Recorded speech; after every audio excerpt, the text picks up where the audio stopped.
Diet Coke killed my mother. Okay, well, Diet Coke caused the cancer that killed my mother, so I guess technically that makes it an accomplice. At least that's my own unsubstantiated theory, and I'm sticking to it. There's always a raised eyebrow above a set of eyewear when I explain this to people. A few even put down their Diet Cokes. Or sometimes they don't know where to look. I think I'm expected to say something like, my beloved mother passed from ovarian cancer 7 years ago. Like she flitted from this world to the next in her Chanel heels and matching purse with a quick toss of her hair over her shoulders as she blew a kiss to all of us left behind. I think that sounds like lying. It didn't look or feel anything like that. And while she may have handled it with the grace befitting of Jackie O, make no mistake about it, cancer is no storied Camelot. It ravages your body uninvited and stays with the power of an unwelcome house guest, littering its goods everywhere until you no longer recognize your sanctuary as your home. That's just what it did, too. And then it killed her. It was the best and the worst thing that has ever happened to me. That's another statement that causes people to raise their eyebrows, so I'll say it again. It was the best and the worst thing that has ever happened to me. You see, when lives are cut inexplicably short, like at the tender age of 62, the livers of those lives usually did a bang-up job on the living part. At least, that's the conclusion I draw from my own anecdotal study. Across the board, those that tended to leave us early had something exciting to report. They were the cream in your coffee, life is too short, you only live once crowd, and they were right. They pulled themselves up by their bootstraps, kept their chins up, were never without their rose-colored glasses, and took a bite out of the arse of life. All cliches were written with these vibrant revelers in mind. Diane Grace, die, die baby, mom, mom. Whatever name you chose, you called upon the most extraordinary of these revelers, the raddest old-school mom, the most dedicated Italian wife, an unwavering friend. Her energy was immeasurable. Her deep devotion and loyalty to her family were the hallmarks of her existence. She blanketed the world in the hot pink of her love. Di was nuttier than a fruitcake. She lived in a parallel dimension all her own, and it had a better view and no fluorescent lighting. Her life was a ride, and anyone who had the good fortune of knowing her wanted a ticket and to meet the height requirement. As she once told me, Nicole, I could make eating a hot dog fun. Her thick Long Island accent dripped with the charm of mustard down your wrist. And she could, and she did. She made everything fun. If you knew her, you might have noticed that Di spoke her mind from time to time. Italians are not known for their subtlety. You always knew where you stood with her and often didn't even have to ask. More people could learn a thing or two by speaking their minds these days. Her discourse landed her somewhere on a trajectory between Archie Bunker and Audrey Hepburn. Di's biological mom died when she was a year old. She became the eldest of 7 when her dad remarried, poor in life's luxuries, but rich in scrappy spirit. She was hardwired for elegance, devouring Miss Manners' books in secret. She taught herself the ways of the world, which she would see many times over. This despite heralding from a town that no one ever leaves unless they're headed to another borough. She sparkled. Her smile was luminous. Her laughter contagious. Her sadness was raw. You see, Di felt the spectrum of her emotions deeply. She was passionate about life.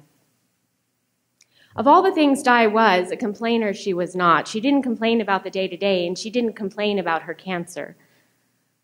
We all, at one time or another, complained more about our seasonal allergies than Di did about her cancer. No time for complaints. Languishing neck-deep in mire is not the reveler's M.O. Some days we wake with the gravity of what we are doing and the insignificance of it all at once. It is within the nucleus of that moment that our truth is seated. It's a self-regulating system. You don't have to tell those who are on the AP fast track of life to get it all in because they already do. Die Baby's death shifted my life. I got divorced. First one in my family. I changed my career from lawyer to yoga teacher. Not in a pull the ripcord way, but in a methodical, heartfelt, claw at life kind of way. I became a writer. I was all of these things all along. An individual, a teacher, a writer, but Di's death created this space for these parts of me to unfold like a worn love letter kept all these years with its secret truth waiting for its moment of discovery. With her death came the rebirth of my life. There is a lot that's put into perspective when someone takes and tears out the last 25 pages of your book. Now is it. For reals. Now is the only moment over which we have control. Now is the cradle of our choice and creation. In rebirth, I learned fear is the leech of life. The slow blood draw before the real one that gets you in the end. Grace is the nurse that rips the leech off and gives you a popsicle. Green. I like green. I miss her every day. I feel her pulse in the beat of my heart. I deeply inhale her dark purple scarf in hopes of getting a hit of the Shalimar perfume she wore her entire life, her own French-infused pheromone. When the scarf runs out of smell, I can still call it up like a 33 record, so deeply burned on my senses is that smell. I see her in my dreams. She is whole and beautiful as ever. She is healthy and lives in a world where life isn't cut short by dark, fizzy, caramel-colored beverages. In her death, her celebration of life is manifested. With her life cut a chapter short, I learn acutely that the final chapter may or may not ever be written, and from that moment on, the rules of the game change, and existentialism roars majestically, loud and clear, outside of the confines of a high school text and into the innermost channels of my psyche. For the longest time, I tried to preserve her, to energetically embalm her so that I might enjoy her for all time, and at the same time, the intermittent comfort of the stayed course, when my ego whispers like a misguided lover across my shoulder in the dark of night. I lovingly leave her toothpaste and her toothbrush as she left them in my house in the downstairs bathroom drawer. I keep the outdated copy of Vanity Fair magazine she was reading in her room here simply because there was a picture of Jackie on the cover. I keep the container of makeup pad removers. Her slippers stay by the guest bedside like she might swing her legs down at any moment, and they would pad her warm, hot pink toes once more. I even save a message on my answering machine, which means I save the answering machine. Periodically, I close my eyes and play it and listen to the sound of her voice, rife with strength and knowing and love. The message is my favorite.